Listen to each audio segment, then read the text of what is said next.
like the sound of this guitar? Well, even a 13-year-old beginner at woodwork can make this guitar. And if you can hold down a barred chord, you already have the skill, because my radical design demonstrates you don't need expensive tools and equipment to build it. My name is Broun. I've made many guitars and taught total beginners to make worthy guitars using simple, low-cost jigs and tools. In this video, I'm going to show you how to build a really simple guitar body former. The guitar former or jig is made from chipboard and softwood batten, and its purpose is to support the sides, back and front in order to create the soundbox. Now, the shape can be copied from a guitar that you own or have borrowed, and you simply trace around the soundbox. It won't damage it. Alternatively, you can use one of the templates provided in my publication, and for this project I'm going to use the profile of the popular classic Gibson LG2 steel strung guitar. The jig is very simple to make, as it involves cutting out a piece of chipboard and a number of short lengths of prepared softwood batten that are glued and screwed around the cutout profile. First, you cut the chipboard to size from a larger standard piece. You can use a jigsaw.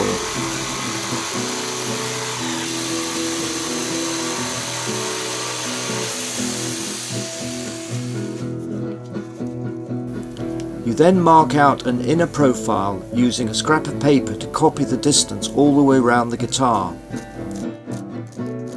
This lip allows the soundbox to sit comfortably in the jig.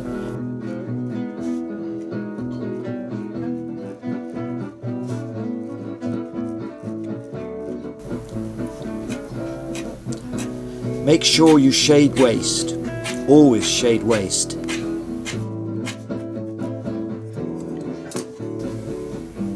We're going to use a small bandsaw to cut away most of the wood. But first you need a lead-in cut for the bandsaw.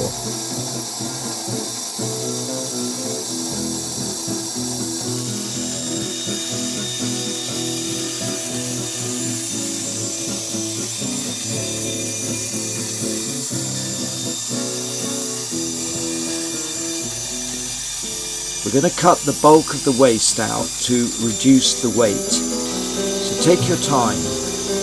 This is a tiny bandsaw and the wood only just clears the throat.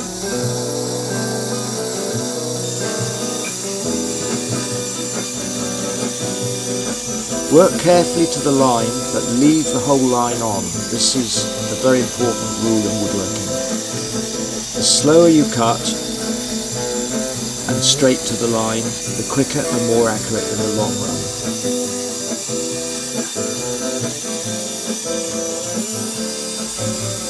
Making the guitar former first actually makes sense, because this line we're doing doesn't have to be perfectly accurate.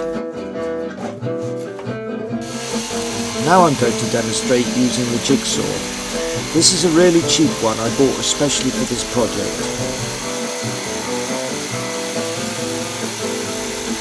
And it does the job fine. Okay, well, the chipboard is flapping about here, so I'm going to use the hot melt glue gun to close the gap. This will make it easier to saw.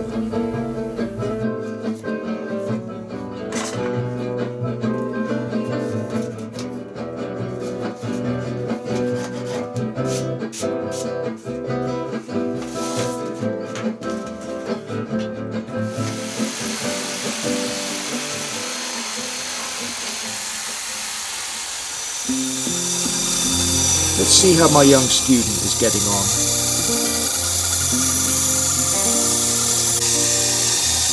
Yeah. Could I not cut away from the line and sand it back? No, it's important to cut straight to the line. It may be slower, but it saves messing about later. Get it right first time is the rule.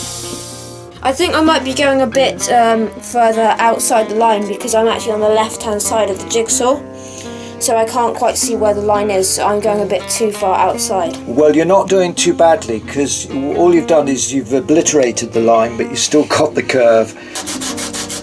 Now, if you are a total beginner, you'll probably have wandered off the line, so a little bit of making good might be necessary, and you can do this with a coarse abrading stick. It's important to keep the abrading strokes square or at 90 degrees. If you have a bobbin sander, then it's ideal for truing up the jig cutaway, and it's useful for other parts of the guitar. But as I say, the precision here is not actually required. But what does have to be precise is the cutting and locating of the softwood uprights. They have to marry perfectly against the original guitar profile line, but leaving the line visible, and they also need to be square, which means 90 degrees. So I devised a simple jig for you to make from the same chipboard and softwood material. And this serves to cut identical lengths of the softwood and cut them square. It's important to use a tenon saw that really cuts well. The cheap one I bought for this job just would not cut at all, so I had to throw it away. But this is a low-cost one, and one I've been using for years. It's by Irwin. It's a really good saw, so it's very important to use the right saw. Now, if you have a chop saw, then you can do the job even quicker. I've mislaid my clamp, so I improvised to set the length of cut.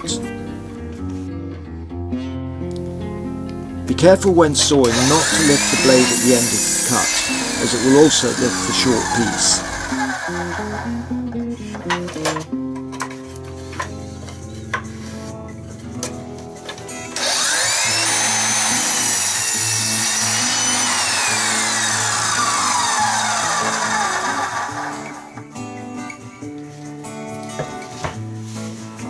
I'm now arranging the jig uprights, and I'm guessing how many.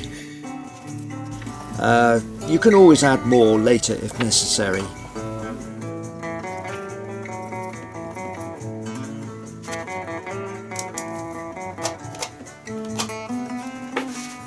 The gluing is best done with a PVA type glue, as it gives you time to press the block down and position it exactly, leaving the line visible.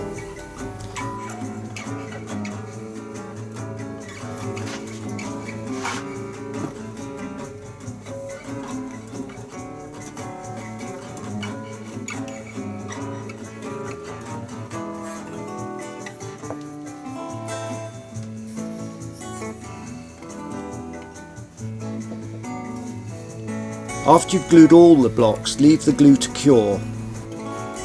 I'm leaving this for an hour or so before I reinforce the glue joints with screws.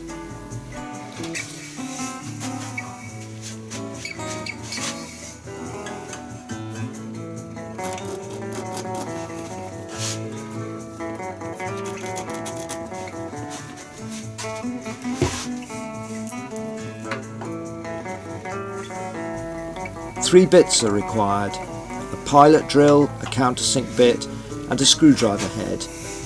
And if you have just one drill, then it's best to do all the operations in sequence. Well, it's quicker.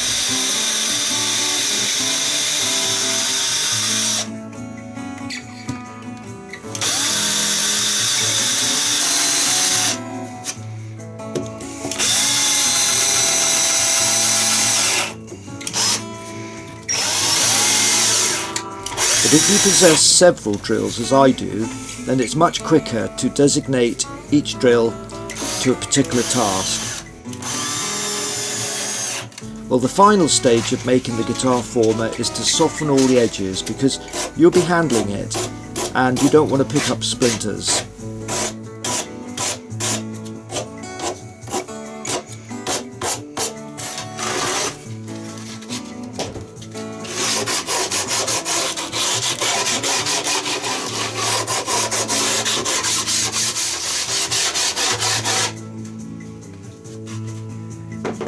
Job done.